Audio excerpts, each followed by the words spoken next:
Salam sejahtera Bapak dan Ibu semuanya. Perkenalkan, nama saya Happy Bertalina, mahasiswa program Pasca Sarjana Magister Pendidikan Dasar Universitas Terbuka. Pada kesempatan kali ini, saya ingin mempresentasikan hasil analisis saya terkait tugas sesi 2 tentang pendidikan berwawasan multikultural pada mata kuliah Studi Komparatif Pendidikan Dasar di berbagai negara. Ada 3 cakupan bahasan yang akan saya presentasikan dalam tugas sesi 2 kali ini.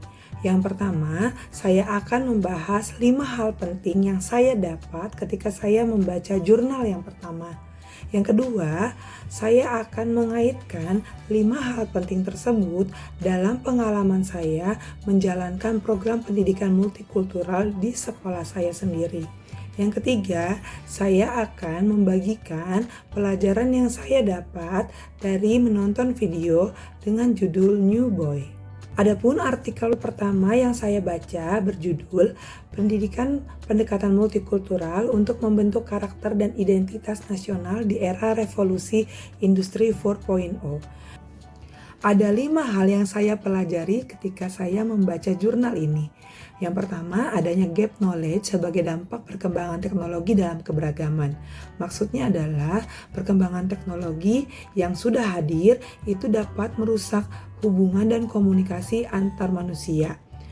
Manusia dapat berkomunikasi tanpa tatap muka, yang akhirnya dapat berdampak pada terjadinya miskomunikasi yang nantinya akan merusak keberagaman. Yang kedua, konflik sosial hadir karena kurangnya pendidikan multikultural dalam keberagaman. Maksudnya adalah gap yang merusak keberagaman seperti miskomunikasi itu dapat menimbulkan beberapa konflik sosial lainnya seperti perpecahan, intoleransi, diskriminasi, radikalisme yang terjadi karena kurang adanya nilai-nilai multikultural yang hadir di tengah-tengah masyarakat, yang itu pastinya akan memecah belah masyarakat Indonesia. Yang ketiga, perlunya pendidikan multikultural dengan penanaman nilai-nilai kehidupan. Nilai-nilai kehidupan yang dimaksud adalah nilai-nilai baik yang mampu membuat manusia saling menghormati dan saling menghargai. Adapun nilai-nilai tersebut adalah nilai-nilai yang sesuai dengan nilai-nilai Pancasila seperti religius, jujur, toleransi, disiplin, kerja keras, cinta tanah air, cinta damai, peduli sosial, disiplin, kreatif, dan juga bertanggung jawab. Yang keempat adalah implikasi pendidikan multikultural di sekolah. Kita tahu nilai-nilai multikultural adalah nilai-nilai kehidupan yang sesuai dengan nilai-nilai Pancasila. Agar nilai-nilai itu dapat dimiliki oleh setiap orang, nilai-nilai tersebut harus ditanamkan sejak kecil, terutama dalam pembelajaran di sekolah, dengan membangun paradigma keberagaman secara inklusif, menjunjung suatu keadilan dan persatuan suatu bangsa.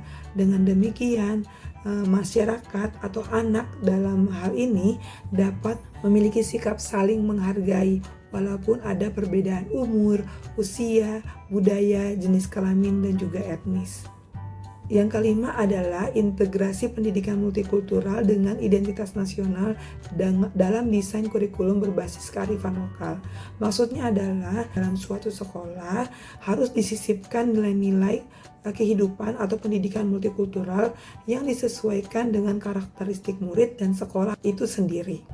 Saya percaya bahwa kelas merupakan ruang bagi murid untuk belajar tidak hanya cerdas secara ilmu, tapi juga cerdas secara karakter. Nah, cerdas secara karakter inilah yang termasuk dalam pendidikan multikultural. Ada 3 pengalaman yang saya sering dan selalu saya terapkan dalam menerapkan pendidikan multikultural. Yang pertama adalah melakukan kesepakatan kelas. Kesepakatan kelas ini berada di awal pembelajaran di tahun ajaran baru. Kesepakatan kelas yang saya dan murid-murid sepakati di tahun ajaran ini adalah nilai-nilai peduli, saling menghargai, sopan, baik, dan juga bertanggung jawab. Harapannya bentuk persatuan dan sikap saling peduli dalam keberagaman. Yang kedua adalah pembelajaran secara berkelompok atau melakukan kerja kelompok.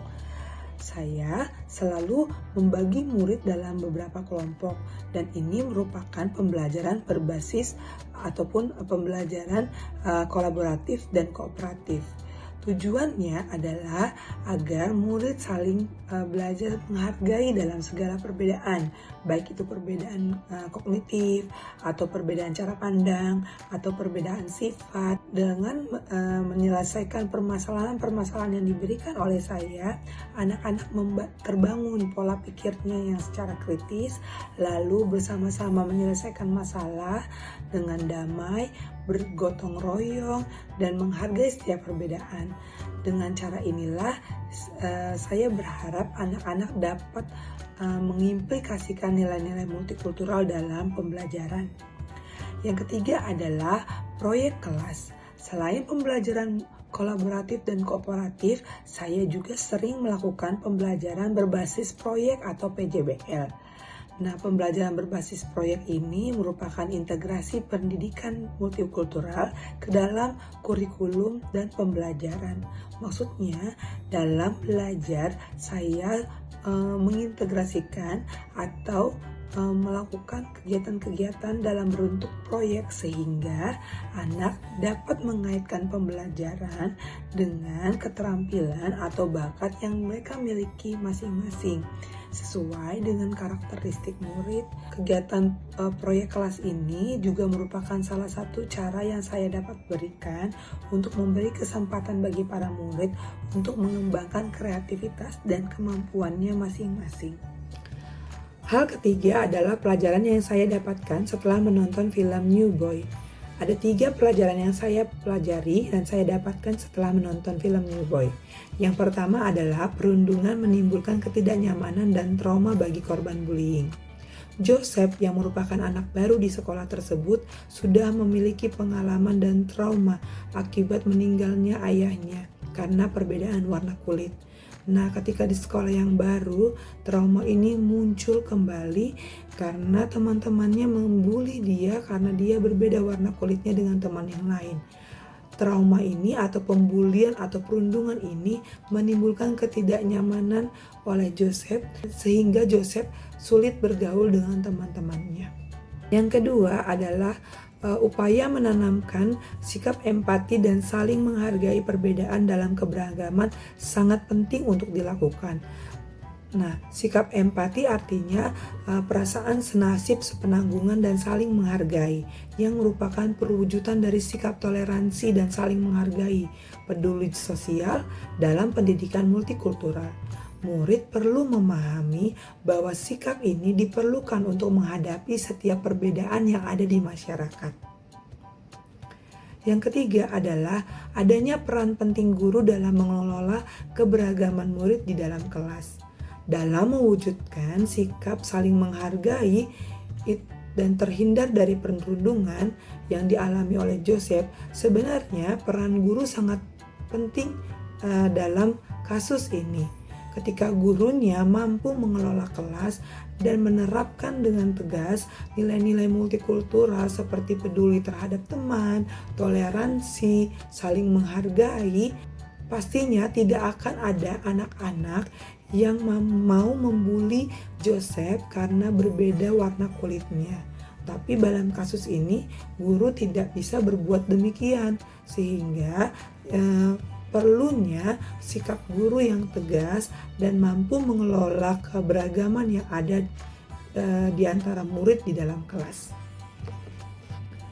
Demikian paparan presentasi yang dapat saya sampaikan pada tugas sesi 2 kali ini. Semoga Bapak dan Ibu guru dapat mengambil hal positif dan baik dari paparan yang saya sudah sampaikan.